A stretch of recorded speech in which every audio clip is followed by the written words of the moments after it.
High, আমি এই দিনকে চলে গেছিলাম কলেজে। কেন কলেজে সেদিনকে ছিল হচ্ছে যে ফ্রেশার্স। আর আমি এই বাসটাকে দেখালাম কারণ এই বাসটা আমাদের বাড়ির ওখানে যায়, কিন্তু আমার যেদিনকে দরকার থাকে আমি এই বাসটাকে কোনোদিন পাই না। ওখানে গিয়ে দেখলাম সবাই অলমোস্ট ডান, মানে সবাই রেডি হয়ে গেছিলো। তো তারপর আমরা কলেজে গেলাম। কলেজের ভেতরে ঢুকে গিয়ে দেখলাম যে না, প্রচণ্ড ভিড় হয়েছে। কেন ভিড় তো হবারই কথা, কারণ আমাদের 3 দিন মেলা বসেছিল। তো লাস্ট দিনকে আমাদের এই প্রোগ্রামটা ছিল। তো তারপরে আমি এখানটাতে গেলাম। এখানে আমাদের ডিপার্টমেন্টের বন্ধুরাই স্টলটা দিয়েছিল।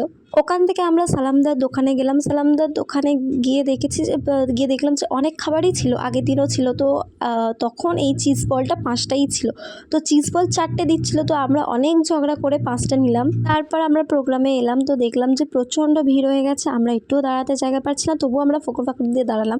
তারপরে আমরা ওখান থেকে চলে গেছিলামও আবার সালামদার দোকানে, কারণ প্রচণ্ড ভিড় ছিল। আমরা সালামদার দোকানে গিয়ে বসলাম। সালামদার দোকানে কিছুক্ষণ বসার পর আমরা প্রোগ্রামের ওখানে চলে গেছিলাম। ওখানে গিয়ে দেখলাম যে উনি একটা সুন্দর গান গাইছে, যেটা থেকে আমার চোখ দিয়ে জল বের হয়েছে। তোমরা যদি গেস করতে পারো যে ওই গানটা কি, আমাকে প্লিজ কমেন্টে জানাও। আর এখানে দেখো সবাই আমাকে ঠেলে দিয়ে চলে যাচ্ছে। আমি ওই জন্য বলছিলাম যে প্লিজ আমার আর ভিডিও করিস না। আর ও বললো যে দেখ ওনাকে দেখা যাচ্ছে, ওই জন্য ভিডিওটা করলো। তো কেমন হয়েছে এই ভিডিওটা প্লিজ আমাকে কমেন্টে জানিও।